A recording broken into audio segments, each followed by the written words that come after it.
I am live and it's Wednesday for real. Yesterday I totally did a live and it was Tuesday and I was like, oh, it's Tuesday, but I kept saying Wednesday. But that's because I have it in my calendar to do a live every other Wednesday. And so when I got that notification, I was like immediately like, oh crap, I gotta go live right now. And little did I know that it was actually Tuesday. But oh, hey, Rashad, what's up? Nice to connect with you here.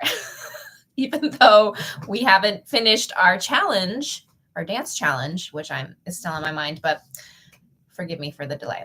Anyway, so just so you guys know, this is my part of my weekly commitments. Weekly commitment, my monthly commitment, my yearly commitment to be able to show up for you guys on Wednesdays. Every other Wednesday, I'm locking it in my calendar so that I can show up and I can serve you guys in whatever way you need. So granted, I will give a little bit more promo time so that you guys can compile your questions that you have, like if you're dealing with anything, or if you just want to have a discussion about something. Dancers have a lot of thoughts and feelings, so we love to talk about it. And also just in general, I'm continuing to create a space where dancers, honestly, all creatives, because we all kind of have the same ecosystems, right? And habits. I want to create a space where we can all just kind of connect and also, yeah, feel like we're supported in our processes and in our journeys, because it is a unique process that isn't for everybody. Thanks, Rashad. Thank you. It's not for everybody. It is not for the faint of heart. So there's that. And second of all, like, it is a lonely journey being an artist sometimes, where you're like stuck in your own little brain and your own like creativity and your like own flow. And then you're like, oh, I'm all by myself, but this work is awesome. But also, like, where's everybody? You know what I'm saying? And then also we can break down the whole constructs of competition within our community, as far as like dance particularly. We're kind of pegged against each other a lot of times, for whether it be gigs or literally competition, like competitions or battles, if you will, if you're in like the street culture. So yeah, it gets really problematic, but I just wanted to kind of continue showing up consistently to, yeah, just be here and support you guys in whatever you need. So next time, get your questions ready. I'm here for it. Even if you're listening right now, if you have a question, feel free. If you don't have a question now because you're not listening live, that's totally fine. Send them my way anyway. Send them my way anyway.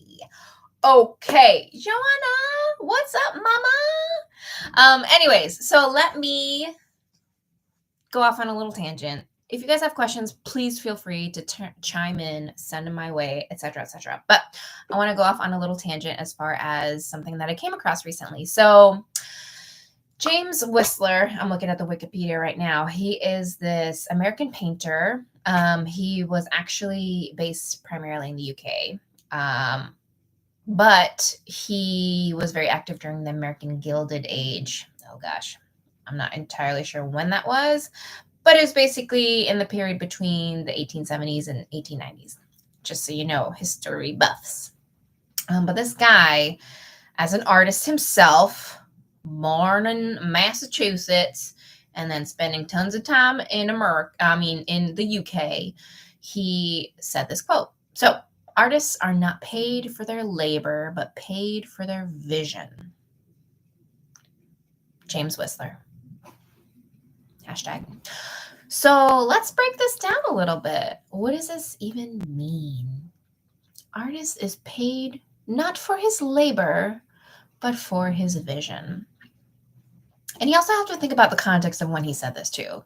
Because this guy, 1834 to 1903 was a completely different time, right? To where we are now, right? So let me I'm going to do this. I love researching stuff because it is like bang on for me to do this. Okay, so we're talking about, he was kind of in the age of the first industrial revolution. 1820s, 1840s. Okay. And then segueing into America, right? Starting off in Britain. Yeah, and then the US kind of joined in, right? So we are clearly post-industrial revolution. We are now in this whole like information age, if you will. And I don't really know all the labels of where we're at in history, but clearly, you know, pre-industrial revolution to post-industrial revolution, that time was super, bear with me now, super key in how the constructs that we are very familiar with have kind of continued on in how we've created our structures and our systems that we kind of exist in as humans in our modern societies. Okay, that was a lot of words. I mean, what do you mean? What do you mean? What are you even saying? And why is this even relevant? I'm here to talk about dance stuff. Dance, right? Okay, let's break this down. So first, let me re-say the quote. An artist is paid not for his labor, but for his vision. Okay, so this guy, James Whistler, was a painter back in the 1800s, right? He passed away 1834. So this was priming up to be right before the Industrial Revolution hit. And so he already had this download that he's like, you know what? Artists can't be like defined by a product or something that they output, right? As far as like if putting in terms of like a business product, like a pen or manufacturing paper or a couch or plant, you know, anything, right? And so he already saw that there was this like difference between what business was doing at that point as far as product or service and what an artist does and what they embody. Okay. And so that's really cool of him to notice that difference right away. And then for him to comment on it, it's like, oh yeah, we don't just get paid by the hour as if we were like a railroad worker. We don't just show up and do this thing and then that's it, right? We don't get just paid for our time, but we're actually, as artists, we're part of this whole process of like how we do the things that we do. But at the same time, it's not like we're just off in la la land doing our thing as an artist and we're just like, oh, whatever.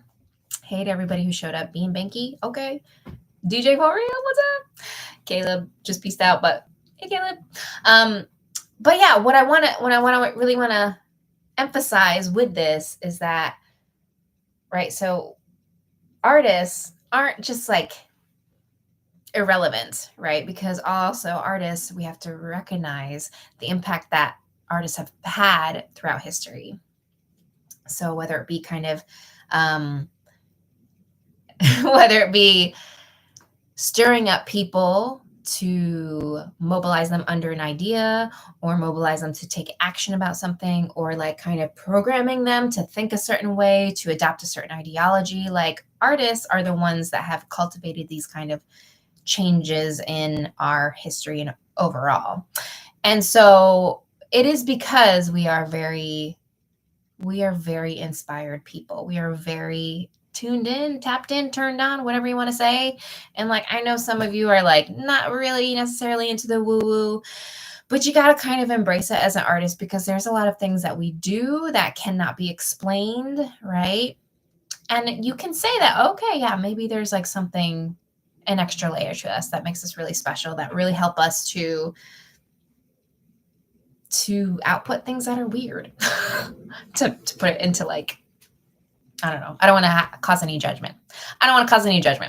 But anyways, so back to the point, what I'm trying to make here. So with James Whistler's quote about artists being paid for their vision, not their labor, this is super key because that means the value that we have intrinsically is because of just how we exist and how we operate as a human, right? We're a special breed. We get special downloads. And because we are like tapped in, we see things differently. We notice things. We put pieces together that don't make sense. We are very creative. We like seeing problems as they are, but also being like, well, why don't we just flip it on its head and see what happens with that, right? That is the definition of artistry, right? We think outside the box. That's clearly what we do. And so for us to put it in economic terms, right, for us to be paid for just punching in and punching out. You can't do that with the way that we flow, with the way that we are downloaded with all of this insights and knowledge, right? You can't do that. But we're kind of forced to at times because of the systems that have been created early on prior, basically during the Industrial Revolution, where efficiency and systems were kind of set in place so that, and metrics, hard metrics needed to be met. KPIs, know what I'm saying? KPIs. All of these things needed to be met so that production could continue. And obviously that helped us create this beautiful world that we live in now. But at the same time, I don't think it's serving us anymore. And I also don't think that it's serving the artist community. It's actually squashing us and our flow and how we operate in the world and how we can also, we have the potential to really tap into our power and our insights and our visions to gift to the world. But in the systems that we're in right now, it's really hard to, because there's those external pressures that we're like, oh, but we have to fit inside this box that has been created long before our time. So it's a little problematic, right? But James Whistler, he already knew that it wasn't about clocking in and clocking out as an artist, but it is literally about our beingness. Ooh, I'm off on a soapbox. So y'all, please stop me if you have a question or if you have a comment or if you just want to talk about something else. But this stuff lights me up. So I'm just going to keep talking. I'm just going to keep riffing. So anyways, okay. So let's just continue on with this idea of the Industrial Revolution, right? Creating systems and structures and all this stuff. And actually, did you know that the educational system was actually created by a businessman? I want to say it was Ford, Henry Ford. I don't think that's right. Who created the education system? Googling that right now. The public school system was created by an entrepreneur, by a businessman. And you can honestly say it was kind of rigged, honestly, to begin with. Rockefeller. There you go. Big name, businessman. So Rockefeller basically created this system where, it was like free childcare for workers so that they could focus on working in the factories and producing and riding that Industrial Revolution wave out, right? And so what a convenient consequence of this was that, they could take those children and then also mold them into being the next generation of workers so that this beautiful, continuous flow of complicit, compliant citizens of the world could continue on this path of being put in a box and being expected to work to generate the business that is America. Oh, I'm getting super political right now. Oh, gosh. I'm an artist. Anyways, so yeah, that's kind of what we've been programmed in. And I'm a byproduct of the public school system. And there's many times where I was like, I'm smart. I know I am. But like when I take these tests, these SATs, the standards of learning, all this stuff, like I'm like, maybe I'm not that smart. And my grades were good. I could produce, I could show up in that way. But man, when it came to tests, I felt really dumb. But I knew that I had something else. I knew I had that something special because I also would just be a little bit different. And I always sensed that being differentness about me compared to my classmates. But I never really tuned into that until much later, until I got, out in the world, lived on my own, got educated, had life experiences, all that stuff. Again, process. Process as an artist is key to really cultivating our artistry, not just for the sake of being an artist and being like, yeah, I'm an artist, right? But like literally like this is in our DNA to like want to tap into, to want to live out and embody. So anyways, the system is kind of rigged against us is what I'm saying. As far as being an artist, you got a lot of blocks, you got a lot of hurdles to overcome. And so that's also why I want to continue creating space, having conversations about what is relevant to an artist, dancers in particular, because that's my background, but creatives of all sorts.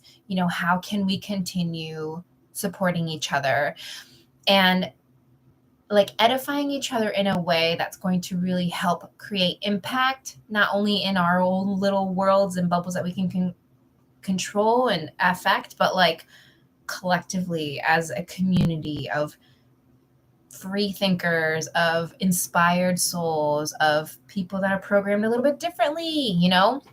What can we do to support each other? So this is what I'm doing. This is how I'm going to show up. So again, if you have any questions, any sorts of comments on what I'm saying, like I'm kind of going deep right now with this stuff. But yeah, it's really about artists being paid and artists creating a way in commerce for their value that they have and not for some sort of product that they're producing. Because that is the days of like systems and structures and productivity via, thank you, Industrial Revolution age, right? But now it's not serving us anymore because all of the jobs that have to do with production and efficiency and systems are now being taken over by technology or AI. And so we're kind of like being forced as a human population to come back to our humanity. And when you think about humanity, you think about arts and culture. And so I don't know if you guys have read Daniel Pink's book, but I think it's called The Whole New Brain. And he talks about this concept of how the economy is slowly coming into an experiential economy. So not gone completely, but lessening are the days that we are focused more so on the product. But now it's about experiences. So we're seeing things like, immersive experiences, immersive art exhibits, immersive events, right? There's event designers that specialize in experiential, immersive curation of sorts. And like beyond that, events, like there's also just art in general. Art causes us to pause and take a moment and to be like, oh, how am I sitting with this? How am I feeling about this? And there's something extra special I will shout out to dancers because there's something about just the human body and shape and form in movement that affects other people, because this is like way OG caveman days, right? You know what I'm saying? Where we were able to communicate with each other and pass energy to each other because of our movement, which is crazy that it has just sustained cultures. Honestly, dance has been integral to that, sustaining cultures and connecting, allowing other people to connect and to release and to just make our human experience a little bit more bearable. And that's why it's still around. That's why it's still kicking in. That's why also, if you see it, movement is being highlighted in all sorts of ways. If you look in the business world, a lot of corporations are using dancers to sell products. So, they've tapped into the power of dance in particular as an art form that moves people, moving them to buy a product. Okay. But, we also have to think about how we want to show up, how we want to use our art, right? So, okay, it's fine if you want to like get paid to like sell a product. That's fine. That's the industry. And if you are going into the industry, that's something that you just kind of do, and you can make your own value system based on that, right? Like, oh, maybe I don't want to take this job because this is with a company that uses, animal cruelty practices or something like that, right? And so you can choose based on that. But also the bigger thing is, just thinking about how the choices that you do make, how they actually do align with you, and also how they kind of affect the collective of the creative community. Because y'all know that we all kind of struggle as far as feeling like we always have, like the power is in somebody else's court. Like we are pawns in the game, and that we are actually like reliant on other people to give us opportunities to be validated and be paid for our value. And I think that's something that we just need to continuously kind of debunk, the fact that like artists have created ways, looking at history, like artists have created huge changes, like huge enlightenment periods. Like you can look at the days of enlightenment, right? Like that's just like, oh, Renaissance, right? These are all moments in time where artists were like just allowed to have free reign and free roam. They're sponsored by patrons because people already saw the intrinsic value of the art and the ways that these artists were thinking. And like honestly, that would be the prime kind of ecosystem for artists to thrive in, right? For us to be able to just do our thing and people support us. But because we've been coming out of this system where it's like, how do we put a price tag, and how do we like make a metric that really defines what we do as artists? Because really, when you talk about what you do, it shouldn't be a one-liner. It shouldn't be one short sentence. It should be very convoluted and complicated, because that is literally our work and our process. It's funny because when people even ask me like, what do you do? I'm like, well, what do I not do? Right? I'm just Emmy. And like, as Emmy, I'm just my own brand. I am living life. Everything that I do affects everything else in my life. And so it's really hard for me to compartmentalize. And I think that's fine. Anyways, that was kind of a side tangent. But I just want to continue having these conversations about, being real with ourselves, like where we're at, where we're going, how we can continue to really, really challenge ourselves to think better, think in terms that are going to serve us, right? So if we're thinking about, the only way that we can get paid as a dancer, for example, is like, we have to book gigs, right? Yeah, that's going to give you experience and a paycheck. It's not going to be sustainable in the sense that it's going to be regular, nor is it going to be sustainable for your body, because like your body's going to evolve too. But how can you continue on this trajectory by tapping into your artistry, not just being like, I'm a dancer. I'm a dancer, right? How can you tap into you as an artist? And then from that place, how can you figure out what you really want to do with that? And that tapping into those things at minimum are going to open up opportunities for you. Things will shift. Okay. So that's my challenge for today.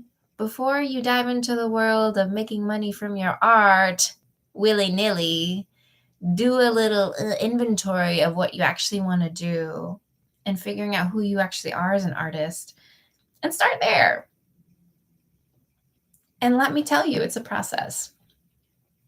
Making money from your art is a process, but that process is super juicy in the best way. And there's people like me, and not just me, but there's a lot of people that are here to support you, and you just have to kind of tap into that. So I'm all ears for you guys to help you, to support you in whatever way. Send me a DM, set up a consult call, join my newsletter that's revamping this month. I'm getting it all ready for you guys. So stay in touch, holler at me, and I'm excited. I'll see you in 2 weeks for another Wednesday Live. Send me your questions beforehand, and I wish you well on this Wednesday.